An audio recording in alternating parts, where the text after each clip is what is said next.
بسم اللہ الرحمن الرحیم۔ اللہ تبارک و تعالیٰ کے نام سے شروع جو نہایت بڑا مہربان اور رحم کرنے والا ہے۔ تقریباً 20,000 مسلمان جن کے لیے بڑی بڑی خندقیں کھود کر ہلاک کر دیا گیا، وہ بھی صرف اس وجہ سے کہ وہ اللہ وحدہ لا شریک پر ایمان رکھتے تھے اور وہ مسلمان تھے۔ پیارے دوستو، حضرت آدم علیہ السلام سے لے کر حضرت محمد مصطفیٰ صلی اللہ علیہ وسلم تک جتنے انبیاء اور ان کے پیروکار گزرے ہیں، ان کو تکالیف اس لیے پہنچائی جاتی تھی کہ وہ اللہ پر ایمان رکھتے تھے اور اپنے نبی یا رسول کی پیروی کرتے تھے۔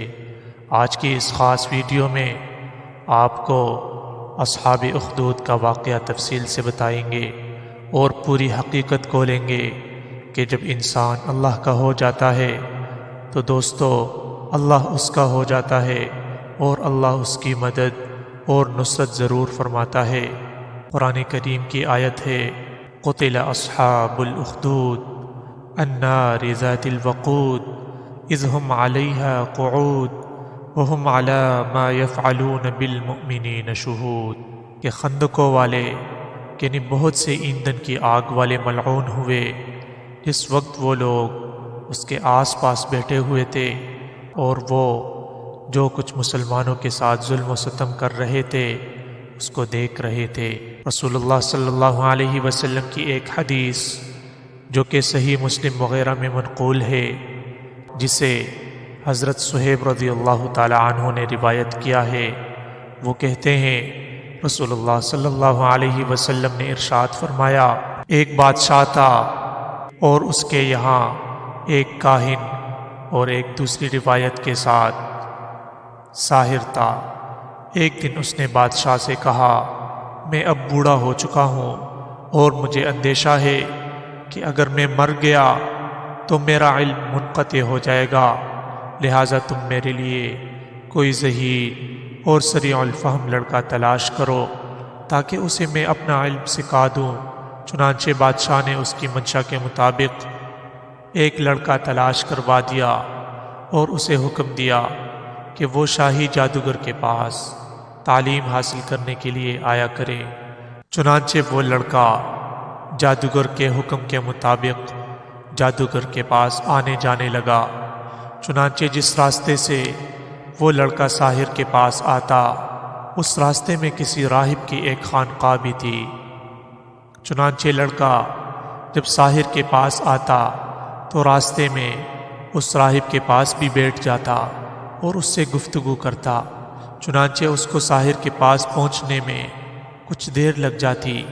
اس پر ساحر نے لڑکے کے والدین سے کہلا بھیجا کہ تمہارا لڑکا میرے پاس آنے میں کوتاہی کرتا ہے۔ لڑکے نے ساحر کی اس شکایت سے راہب کو بھی مطلع کر دیا۔ چنانچہ راہب نے لڑکے سے کہا، جب تجھے ساحر سے ڈر لگا کرے تو تم اس سے یہ کہہ دیا کرنا کہ مجھے گھر والوں نے روک لیا تھا، اور جب گھر والے دیر سے پہنچنے پر تجھ سے باز پرس کرے تو کہہ دیا کرنا کہ مجھے ساحر نے دیر سے چھوڑا ہے۔ چنانچہ لڑکا کچھ دن ایسا ہی کرتا رہا، اور ایک دن وہ راستے میں چلا آ رہا تھا کہ ایک بڑا جانور نمودار ہوا، اور لوگوں نے اس کے ڈر سے راستہ چلنا چھوڑ دیا۔ لڑکے نے جب یہ نظارہ دیکھا تو دل میں سوچنے لگا کہ آج ساحر اور راہب کا راز کھل جائے گا کہ آیا ساحر سچا ہے یا راہب سچا ہے۔ چنانچہ اس نے پتھر اٹھا دیا اور یہ کہہ کر کہ یا اللہ، اگر تیرے نزدیک راہب کا عمل جادوگر کے عمل سے محبوب ہے تو اس جانور کو ہلاک کر دے، اور اس نے پتھر مار دیا۔ خدا کی قدرت کہ پتھر لگتے ہی وہ جانور ہلاک ہو گیا۔ یہ دیکھ کر لوگ آپس میں کہنے لگے، اس لڑکے کو کوئی ایسا علم حاصل ہے جو دوسروں کو نہیں۔ اتفاق سے بادشاہ کا ایک اہم جلیس نابینا تھا۔ جب انہیں اس واقعے کا علم ہوا تو وہ لڑکے کے پاس پہنچا اور کہنے لگا کہ اگر تو میری بینائی واپس کر دے تو میں تجھ کو انعام دوں گا۔ لڑکے نے جواب دیا کہ مجھے انعام کی قطعی حاجت نہیں، البتہ میری آپ سے یہ شرط ہے، اگر آپ تندرست ہوئے یعنی آپ کی بینائی واپس آ گئی تو کیا اس ذات پاک پر جس کے حکم سے آپ اچھے ہوں گے ایمان لے آئیں گے؟ نابینا نے یہ شرط منظور کر لی اور کہا کہ میں ایسا ضرور کر لوں گا۔ چنانچہ لڑکے نے اللہ جل شانہ سے اس کے لیے دعا مانگی۔ دعا ختم ہوتے ہی نابینا بینا ہو گیا اور اس نے دین حق قبول کر لیا۔ اس کے بعد یہ شخص حسب معمول بادشاہ کی مجلس میں آ کر بیٹھ گیا۔ بادشاہ نے اس کو بینا دیکھ کر پوچھا کہ یہ تیری بینائی کس نے لٹا دی؟ اس نے جواب دیا، میرے رب نے۔ بادشاہ نے حیرت سے پوچھا کہ میرے سوا تیرا اور بھی کوئی رب ہے؟ اس نے جواب دیا کہ میرا اور تیرا رب اللہ ہے۔ یہ جواب سن کر بادشاہ نے ایک آرا منگوایا اور اس کے سر پر چلوا کر اس کے 2 ٹکڑے کروا دیے۔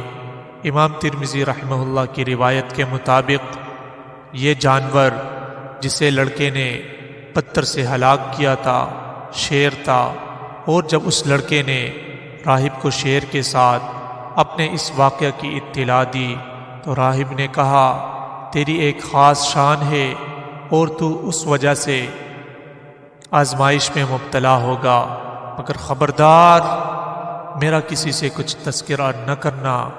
امام ترمذی رحمہ اللہ فرماتے ہیں کہ جب بادشاہ کو ان تینوں شخصوں کا حال معلوم ہوا تو اس نے ان کو طلب کر لیا اور راہب اور اپنے جلیس کو آرا سے ٹکڑے ٹکڑے کر دیا اور لڑکے کے بارے میں حکم دیا کہ اسے فلاں پہاڑ سے سر کے بل نیچے گرا دو۔ چنانچہ بادشاہ کے فرستادے اس کو ایک بلند پہاڑ پر لے گئے۔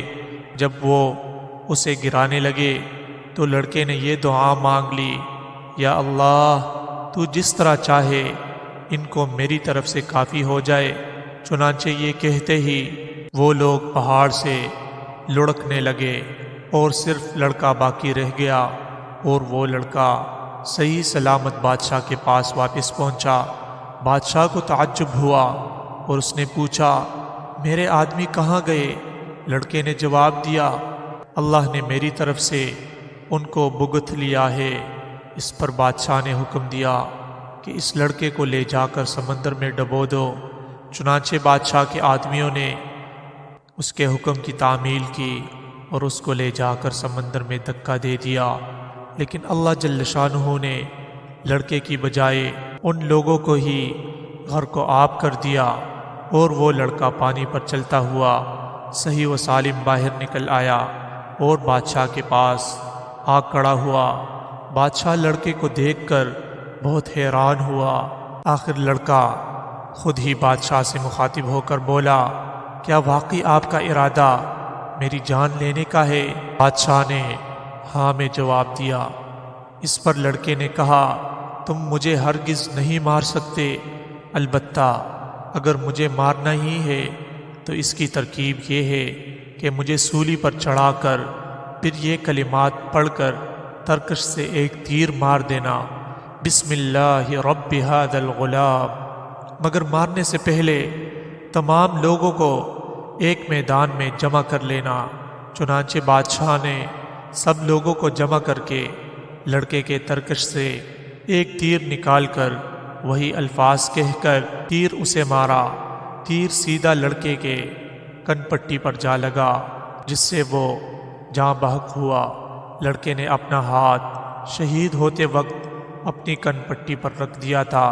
یہ سارا معاملہ دیکھ کر مجمع نے بیک زبان ہو کر کہا کہ ہم اس لڑکے کے رب پر ایمان لائے۔ بادشاہ کے جلیسوں نے بادشاہ سے کہا کہ پہلے تو آپ صرف 3 ہی شخصوں کے مسلمان ہونے سے گھبرا رہے تھے، مگر اب یہ سارا عالم مسلمان ہو گیا اور آپ کے مخالف بھی ہو گیا، اب آپ کیا کریں گے؟ یہ سن کر بادشاہ نے حکم دیا کہ اخدود خندقیں کھود دی جائے اور ان میں آگ اور لکڑیاں بر دی جائے۔ اس کے بعد ان تمام لوگوں کو جمع کیا اور تقریر کی، قتل اصحاب الاخدود النار ذات الوقود سے اسی واقعہ کی طرف اشارہ ہے کہ میں تم سے جو اس لڑکے کے دین سے برگشتہ ہو جائے گا ہم اسے معاف کر دیں گے، ورنہ سب کو آگ میں جھونک دیں گے۔ چنانچہ دین حق سے کوئی بھی منحرف نہ ہوا اور سب کو آگ میں جھونک دیا۔ امام مسلم رحمہ اللہ کی روایت میں یہ بھی اضافہ ہے کہ جب خندقیں کھود کر اور ان میں آگ جلا کر اہل اسلام کو اس میں جھونکا جا رہا تھا تو بادشاہ کے فرستادے ایک عورت کو جس کی گود میں ایک شیر خوار بچہ تھا آگ میں ڈالنے کے لیے لائے۔ چنانچہ وہ عورت بچہ کو دیکھ کر جزا فضا کرنے لگی۔ ماں کی یہ حالت دیکھ کر وہ شیر خوار بچہ بول اٹھا کہ اماں جان گھبرائیے نہیں کیونکہ آپ حق پر ہے۔ ابن قتیبہ رحمہ اللہ نے کہا ہے کہ اس بچہ کی عمر صرف 7 ماہ تھی۔ محمد بن اسحاق رحمہ اللہ کا بیان ہے کہ اس لڑکے کا نام عبداللہ بن تامر تھا۔ حضرت عمر رضی اللہ عنہ کے عہد خلافت میں نجران کے کسی شخص نے اپنی کسی ضرورت سے ایک ویرانہ کھودا تو وہاں سے اس لڑکے کی لاش برآمد ہوئی جو ایک دیوار کے نیچے تھی۔ لڑکے کا ہاتھ کن پٹی پر تیر لگنے کی جگہ رکھا ہوا تھا اور اس کی انگلی میں ایک انگوٹھی تھی جس پر ربی اللہ لکھا ہوا تھا۔ لوگوں نے خط لکھ کر اس واقعہ کی حضرت عمر رضی اللہ عنہ کو اطلاع دی تو آپ نے لکھ بھیجا کہ لاش کو اس کے حال پر چھوڑ دو۔ چنانچہ لوگوں نے ایسا ہی کیا۔ سہیلی رحمہ اللہ فرماتے ہیں کہ لاش کے اپنی اصلی حالت میں قائم رہنے کی تصدیق اس آیت کریمہ میں ہوتی ہے وَلَا تَحْسَبَنَّ الَّذِينَ قُتِلُوا فِي سَبِيلِ اللَّهِ أَمْوَاتًا، اور جو لوگ اللہ کی راہ میں مارے گئے انہیں مردہ مت سمجھو۔ امید ہے دوستو ویڈیو آپ کو ضرور پسند آئی ہوگی۔ مزید اس طرح کی انٹرسٹنگ ویڈیوز دیکھنے کے لیے چینل کو سبسکرائب کیجیے اور بیل آئیکن کو بھی ساتھ پریس کیجیے تاکہ نئی آنے والی ہر ویڈیو آپ تک بر وقت پہنچ سکے۔ والسلام۔